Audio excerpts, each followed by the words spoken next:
Hi, I'm Sylvie from High Level Bandanas, and today we're gonna do a sewing video, and I don't know why my hands are doing all of this. Also, you're gonna have to deal with the ring light circle in my glasses because I need panel lighting and I don't have it. I've got a ring light. You guys are gonna have to tell me if the lighting is better like this or if it's just better natural like this. Leave your comment down below because I gotta know. But anyway, let's get into the video. Long story short, I was cleaning out my closet and my friend Destiny came and tried on some things that I had made, like some of my first ever sewing projects. They fit her like a glove, and I figured I really want to make her a dress, and she picked the Lily dress by Chica Frick Patterns, which I have actually made before. It's got a really nice corset top, and then the straps just tied together, but there is a qualm. The only thing that I don't like about this dress is that it doesn't really offer any support, so it's just kind of like flimsy. It is boned in the corset portion of it, but there's absolutely nothing in the boob cup, and I found that it's just flat. My goal will be to find a way to make the boob cups more boob cuppy, give them some purpose and utility. So she went to the thrift store and she picked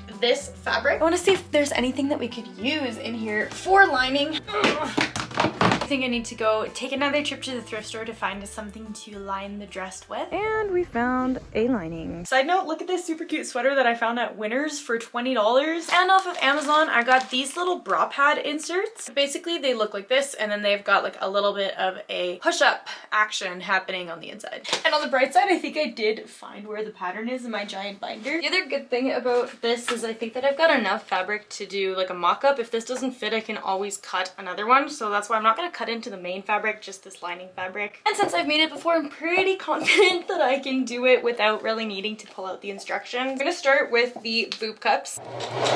It just occurred to me that I'm still using yellow thread in here, but oh well. This is the lining. When you flip it, you don't see anything, so.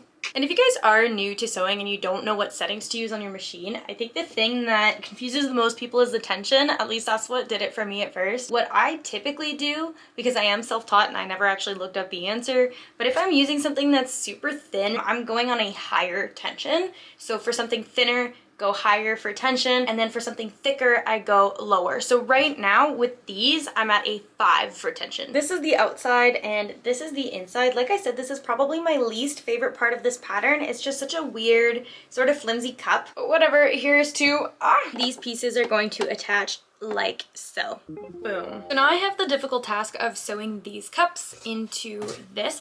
Do I sew it in before or do I sew it in after? I've never done this before. Should I watch a tutorial? Probably. But just because this is the lining, there's a good chance that I'm just gonna be sewing it in afterwards. And there you go. So now I'm gonna add the sides onto this and the back. And voila. Okay, so if I were to try this onto myself, yeah, that's pretty tight. That's why I had to add a panel in the other dress that I made with the little like starry pattern on it. Full update, my friend did come over. I didn't want to film while she was here just for her own privacy. But while she was here, I was able to measure and we are going to have to add another panel. And also I was able to sew in these boob cups and sew in the boning. Why did I sew the boob cups on the outside? I'm not sure. I just wasn't really sure what I was doing. It looks pretty good and it looks like it's got some decent structure to it. The other modification we're gonna do is instead of doing the bow sleeves at the top, we're gonna do just a little strap, which is gonna be my first time sort of improvising a strap. So we're gonna figure that out as well. That's it for today. I think I'm gonna work on the correct side of the bodice with the proper fabric tomorrow because I'm tired. It's the next day and for today it is time to cut into the main fabric and recreate exactly this. Got him and now it's time to sew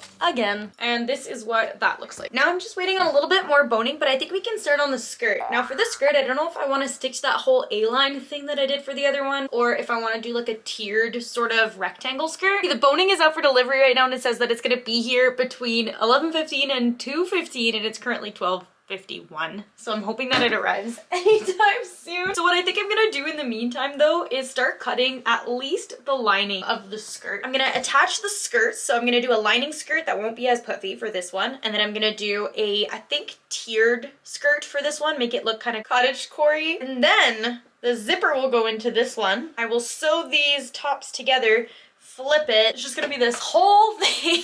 Here's what I did. I laid down beside it so that it was at my waist, and then I knew that the lining skirt would hit right below the knee.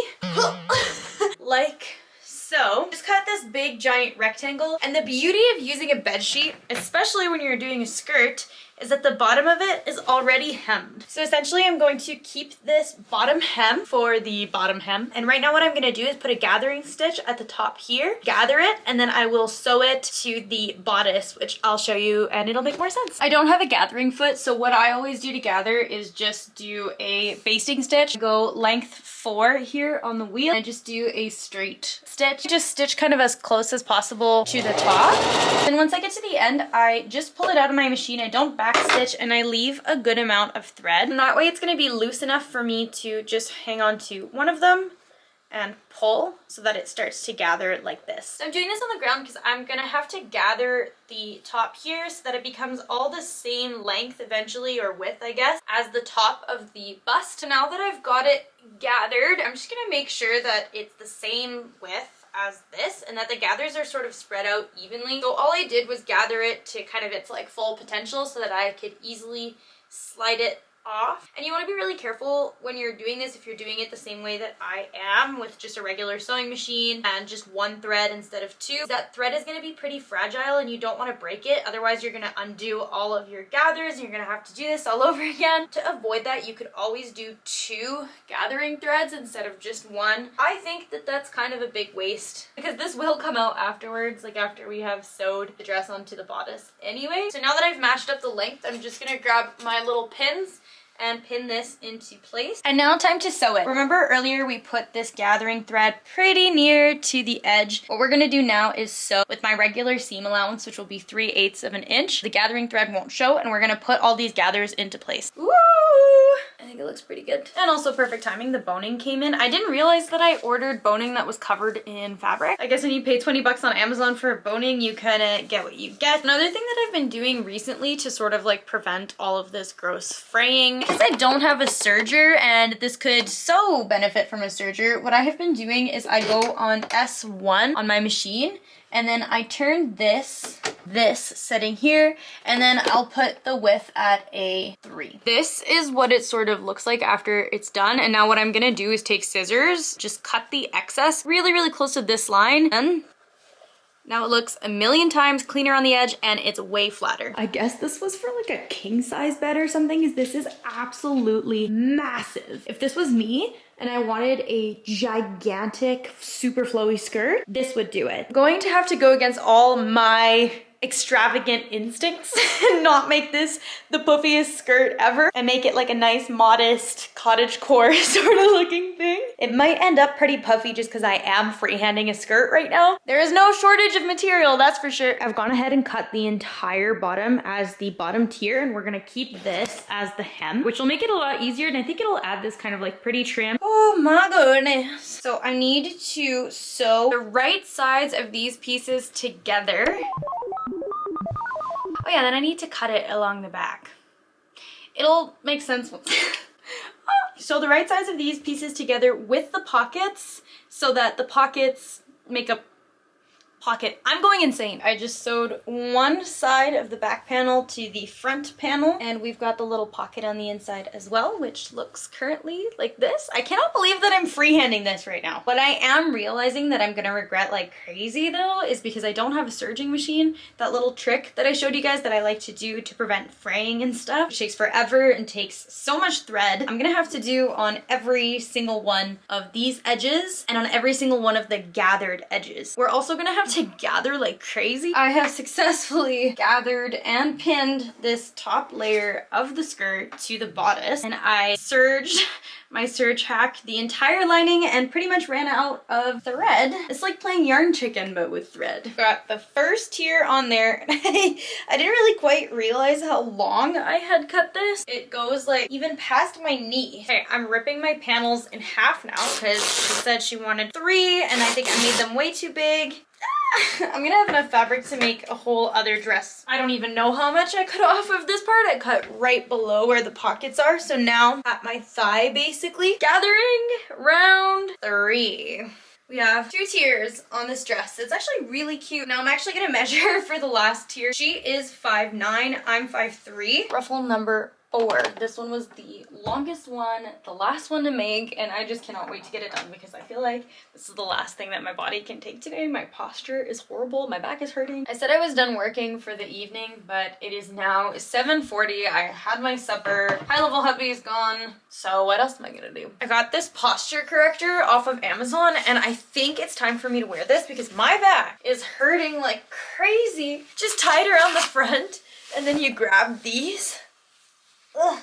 And then these Velcro the front too. We have the full length dress. Time to measure out some straps and then put the two pieces together. I've started making the straps, and so basically the straps are just these tubes that I sort of just, you know, cut off a little bit more fabric than I thought I would need. Okay, we're now switching over to my zipper foot, which looks like this, because it's time to put in the zipper on the main portion of the dress. It's just always so fun to do. This is the reason why you don't sew things at nighttime when you're tired at the end of your day, but I somehow managed to perfectly put the invisible zipper on one side and also seemingly on the other side, except that I flipped it. So now I'm gonna have to seam rip the whole thing, otherwise it will not zip. Yay! Second time's the charm, I guess. So this next step is where it actually starts coming together. So basically I'm gonna have to pin the right side of this to the right side of this and then sew them along the top. I sewed the top sides together and that was honestly so stressful. Like, it's not neat at the top. I do need to cut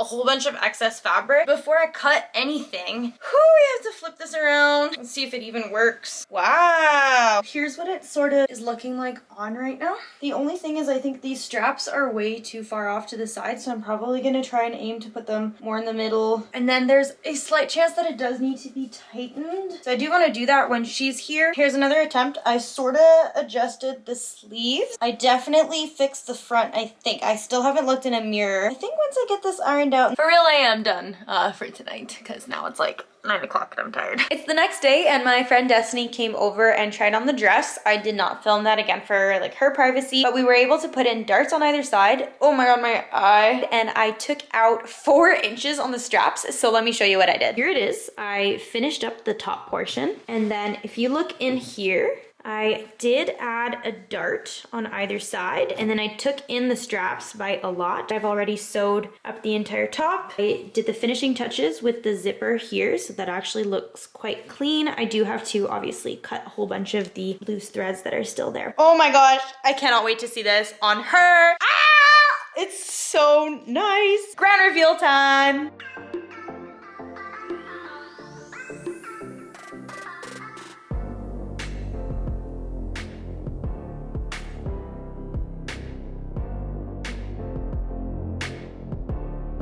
And that is it, guys. I hope you enjoyed this video. I know I sure enjoyed making a dress for somebody else for the very first time. I was a little bit nervous about it, but I think it turned out well. And I think that the #1 thing that we were trying to achieve was proper working boob cups, and we did that. So props to me on that one. I will take the win. But on that note, thank you guys so much for watching, and I'll see you in the next video. Bye.